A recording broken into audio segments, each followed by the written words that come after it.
안녕하세요, 왕노무사입니다. 오늘은 해고 절차에 대해 알려드리겠습니다. 근로기준법 제27조에서는 해고 사유와 해고 시기를 서면으로 통지하도록 규정하고 있습니다. 법에서 해고 절차를 정해놓은 것이고요. 이 절차를 위반하면 노동자가 아무리 잘못했더라도 부당해고 판정을 받을 수 있습니다. 해고 사유가 아무리 정당해도 해고 절차를 위반하면 부당해고가 된다는 거죠. 따라서 부당해고 구제 신청을 준비하고 있다면 이 해고 절차 부분을 꼭 체크해 놓아야 합니다. 오늘은 이 해고 절차에 대해 자세히 말씀드리려고 해요. 일단 해고는 서면으로 통지해야 합니다. 서면은 부산 서면 아니고요.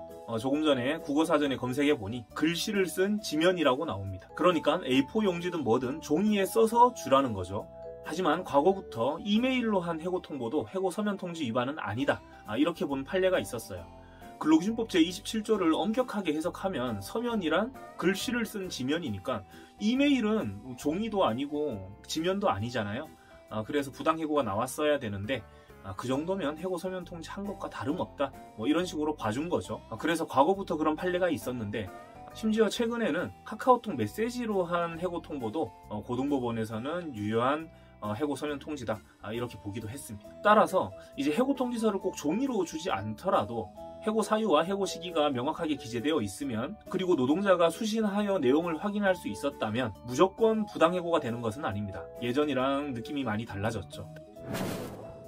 다음으로 해고 통지의 내용이 중요한데요. 해고 사유와 해고 시기가 명확하게 구체적으로 적혀 있어야 합니다. 대부분 해고일은 명확하게 기재가 잘 되어 있어요. 하지만 해고 사유가 추상적으로 적혀 있는 경우가 많습니다. 단순히 취업규칙 제40조 위반, 제41조 위반, 이렇게 써 있는 것으로는 부족하고요. 업무 능력 부족, 지시 위반, 이런 것들도 추상적이죠. 해고의 실질적인 사유가 되는 구체적인 사실 또는 비위 행위가 기재되어 있어야 합니다. 업무 능력 부족이면 업무 능력이 어떻게 부족한지 자세히 써야 되고, 지시 위반이면 어떤 지시를 어떻게 위반했는지 상세하게 쓰라는 거예요. 서면으로 통지하더라도 노동자의 처지에서 해고 사유가 구체적으로 무엇인지 알 수 없었다면 이것도 부당해고가 될 수 있습니다.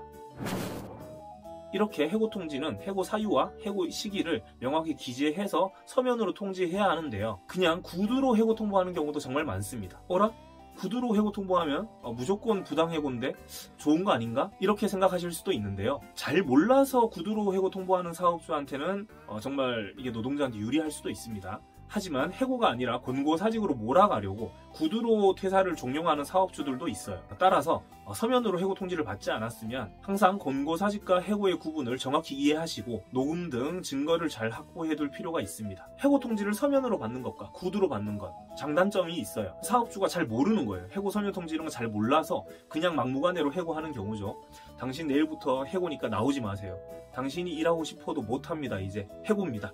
이렇게 대놓고 말하면, 그것만 녹음한다면 사실 저는 해고 서면 통지 해주세요, 해고 통지서 주세요, 이렇게 말할 필요는 없다고 생각합니다. 해고 통지서 받으면 결국 부당해고 구제 신청해서 해고 사유 다툼을 해야 되기 때문에 그것보다 해고 서면 통지 절차 위반으로 부당해고 받는 게 훨씬 편하죠. 그런데 좀 애매하다면 사업주가 잘 몰라서 구두로 해고 통보하는 게 아니라 권고사직으로 살살 꼬드기고 있다면, 그렇다면 해고 통지서를 그냥 요구하는 게 나을 수 있습니다. 예전부터 지금까지 노동위원회는 해고냐 권고사직이냐가 문제되는 사건이 매우 많이 접수되고 있습니다. 노동자분들은 분명히 해고당했다고 생각하지만 노동위원회에서 권고사직으로 인정되는 경우도 많이 있습니다. 따라서 해고에 대한 증거, 녹음 등이 확실하지 않다면, 사업주가 끝까지 해고가 아니라고 하면서 권고사직으로 우기는 상황이라면 해고 통지서를 요구하는 편이 나을 것 같습니다. 아니, 자꾸 말 돌리지 마시고요, 해고 통지서 주세요. 아니면 퇴사할 생각이 없습니다. 해고하는 것도 아닌데 내가 왜 퇴사해야 하죠? 이렇게 당당하게 말하면서 해고 통지서를 요구하셔도 됩니다.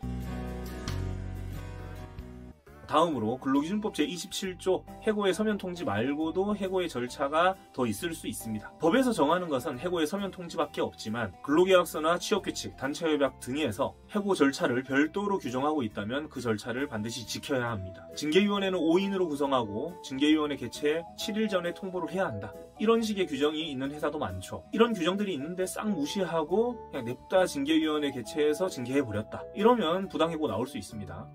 다만 절차를 조금 위반했다고 해서 무조건 부당해고가 되진 않아요. 7일 전에 징계위원회 개최 통보를 해야 하는데 5일 전에 했다, 이런 경우에는 사실상 노동자가 징계위원회 준비하는데 어려움이 없었다면 절차상 하자가 치유된다고 보는 판례도 있습니다. 마지막으로 해고 예고까지 설명을 드릴게요. 해고 예고는 별개라고 생각하시면 됩니다. 근로기준법에서는 해고를 하려면 30일 전에 예고를 하라고 정하고 있습니다. 그렇다면 이것도 해고의 절차니까 이 30일 전에 예고하는 걸 위반하면 부당해고일까? 그건 아닙니다. 30일 전에 예고하지 않고 해고를 하면 해고 예고 수당을 지급해야 될 의무가 생깁니다. 하지만 해고가 부당해지는 것은 아닙니다. 30일 전에 예고하지 않고 내일 바로 해고, 즉시 해고 이렇게 해도 반드시 부당해고는 아니라는 거예요. 해고 예고는 그냥 돈 문제다 이렇게 생각하시면 되겠습니다. 네, 여기까지 해고 절차에 대해 알아봤습니다. 명확하게 해고 통지서를 받은 것이 아니라면 해고 종부 다툼, 해고냐 권고 사직이냐가 항상 문제가 됩니다. 따라서 구두로 해고 통보를 받았다면 해고 통지서를 요구해서 받거나 노무사에게 꼭 상담 받아보시고 퇴사하시는 것이 좋겠습니다. 영상이 도움이 되었다면 구독과 좋아요 부탁드립니다. 좋아요. 꾹꾹. 그럼 다음 시간에 또 만나요.